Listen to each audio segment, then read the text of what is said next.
Je suis donc le successeur d'Edmond Barneau, dont nous allons garder la marque. Je suis donc le représentant de la 5e génération. Alors j'ai repris l'exploitation familiale il y a presque 30 ans, c'était en 1985. Une année un peu difficile puisque avec les gelées d'hiver, j'ai démarré à reconstituer une partie du vignoble avant de sortir mes premières bouteilles. Nous élaborons à peu près 120 000 bouteilles par an de champagne et aussi bien sûr un petit peu de bousy rouge et une spécialité unique, un bousy rosé qui est issu de Monclos.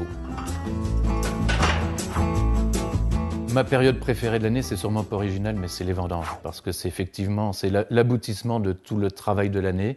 C'est là où on espère constater que les efforts payent bien en qualité. C'est là où on se réinvente tous les ans, parce qu'il n'y a pas 2 années pareilles. Et là, on cogite, on imagine, on commence à subodorer ce que va devenir le vin et ce qu'on pourra en faire par la suite. Le champagne est un produit mondialement connu et qui tire sa force de son unité. Et se rallier derrière la bannière Champagne de Vigneron, c'est effectivement défendre son patrimoine, défendre sa propre marque et défendre aussi cet esprit vigneron champenois que nous aimons entretenir. Être vigneron, c'est le plus beau métier du monde.